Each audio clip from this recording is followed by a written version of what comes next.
Kaidah penyusunan soal.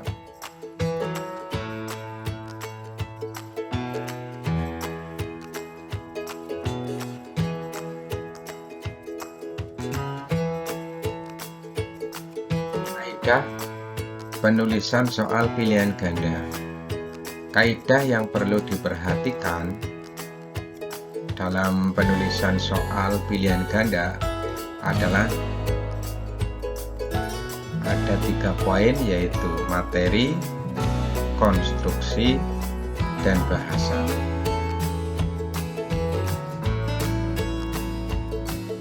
Materi berkaitan dengan soal pilihan ganda ini: 1. Soal harus sesuai dengan indikator. 2. Pilihan jawaban, opsi jawaban harus homogen dan logis dari segi materi. 3. Soal harus mempunyai satu jawaban yang benar.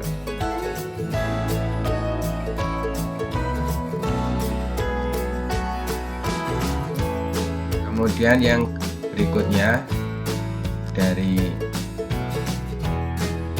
konstruksinya, stem soal atau pokok soal harus dirumuskan secara jelas dan tegas. Yang kedua, rumusan pokok soal dan pilihan jawaban harus merupakan pernyataan yang berkaitan dengan materi yang diukur. 3. Pokok soal tidak memberi petunjuk ke arah jawaban yang benar. 4. Pokok soal tidak mengandung pernyataan yang bersifat negatif ganda. Kelima, panjang rumusan pilihan jawaban harus relatif sama. Yang keenam, pilihan jawaban tidak mengandung pernyataan semua pilihan jawaban di atas salah atau semua pilihan jawaban di atas benar. 7. Pilihan jawaban yang berbentuk angka harus disusun berdasarkan urutan besar kecilnya angka, dari nilai angka paling kecil ke nilai angka paling besar, atau bisa sebaliknya. 8. Stimulus berupa gambar, grafik, tabel, diagram, dan sejenisnya yang terdapat pada soal harus jelas, berfungsi, dan kontekstual. 9. Soal tidak bergantung pada jawaban soal sebelumnya. Dari sisi bahasa, penulisan soal pilihan ganda memenuhi atau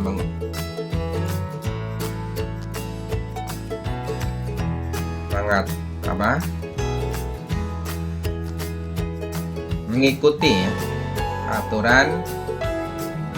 1. Setiap soal harus menggunakan bahasa yang sesuai dengan kaidah bahasa Indonesia.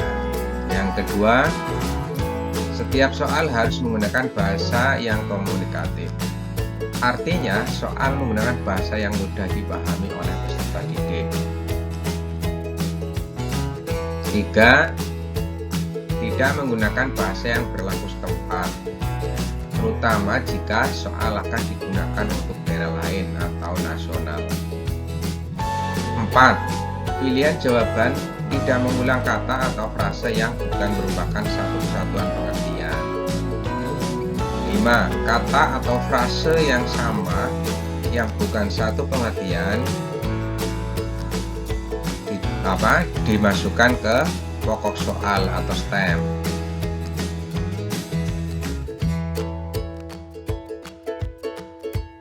Contoh indikator soal, saya bacakan. Disajikan sebuah gambar lingkaran yang di dalamnya terdapat sebuah persegi dengan titik sudut berada di keliling lingkaran.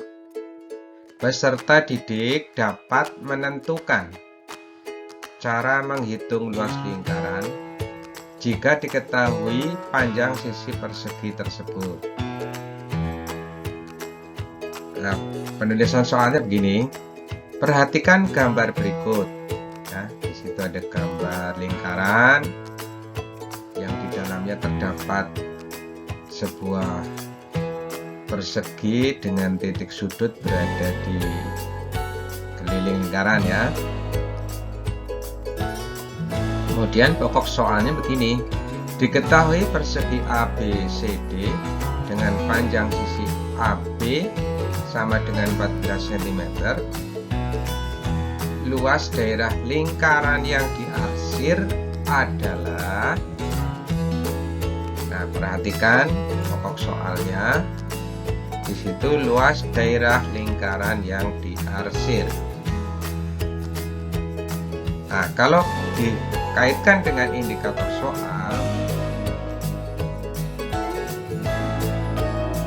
ada indikator soal di sana. Peserta didik dapat menentukan cara menghitung luas lingkaran. Jadi, cara menghitung luas lingkaran. Nah, pada pokok soal atau penulisan soal, ini menjadi luas daerah lingkaran yang diarsir.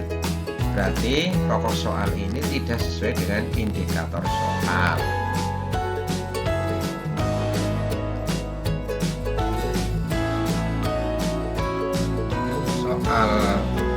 Pada slide di atas itu perlu diperbaiki. Perbaikannya sebagai berikut. Perhatikan gambar berikut. Nah, di situ ada gambar persegi ya, yang titik sudutnya pada keliling lingkaran itu. Diketahui persegi ABCD dengan panjang sisi AB 14 cm. Cara menghitung luas lingkaran berdasarkan gambar adalah, ya, jadi ini sudah betul. Stem soal atau pokok soalnya sudah dibetulkan.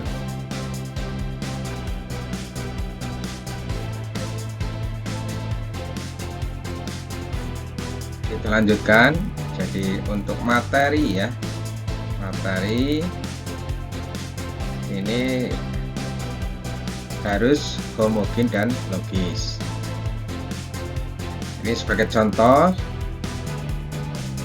soal yang tidak homogen.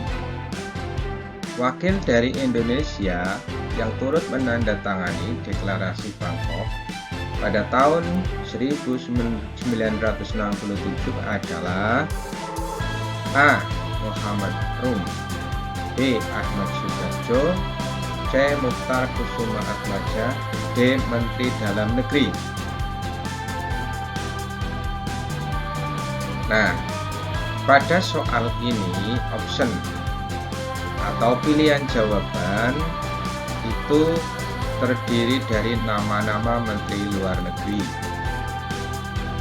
Tapi untuk option atau pilihan D itu menyebut jabatan ya, bukan nama orang, tapi nama jabatannya.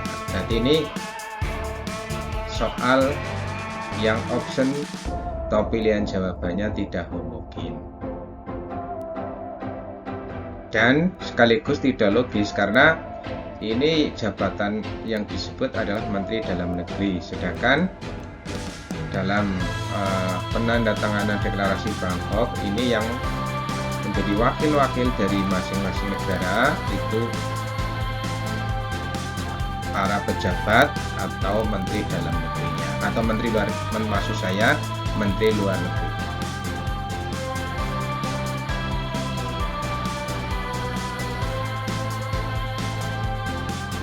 Mari kita perbaiki soal tersebut ya, soal yang tadi. Wakil dari Indonesia yang turut menandatangani deklarasi Bangkok pada tahun 1967 adalah A. Muhammad Rum, B. Ahmad Subarjo, C. Mukhtar Kusuma Atmaja, D. Mr. Ali Sastro Amijoyo. Nah, Muhammad Rum, kemudian Ahmad Subarjo, Mukhtar Kusuma Atmaja, ini merupakan Menteri-Menteri Luar Negeri Indonesia. Tetapi Menteri Luar Negeri Indonesia yang menjadi wakil dari Indonesia yang menandatangani deklarasi Bangkok tahun 1967 adalah Mr. Ali Sastro Amijoyo. Ini option atau pilihannya homogen.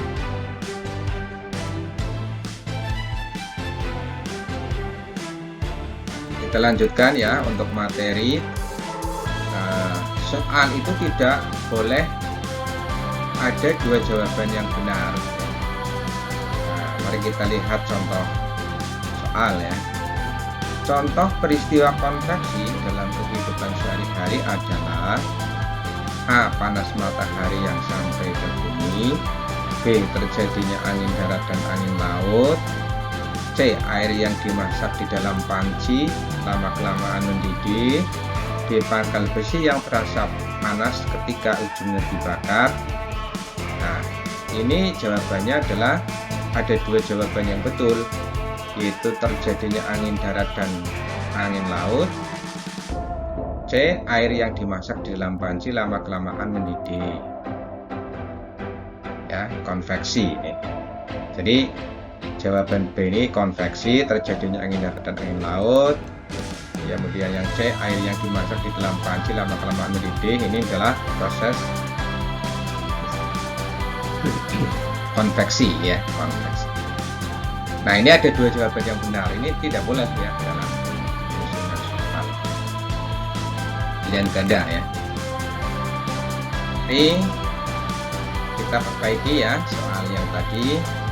Contoh peristiwa konveksi dalam kehidupan sehari-hari adalah A. Panas matahari yang sampai ke bumi, B. Terjadinya angin darat dan angin laut, C. Panci yang menjadi panas akibat adanya api dari kompor, D. Pangkal besi yang terasa panas ketika ujungnya dibakar.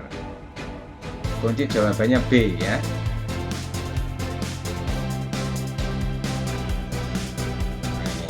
B ini merupakan jawaban ya, karena B terjadinya angin darat angin laut ini adalah proses peristiwa konveksi ya.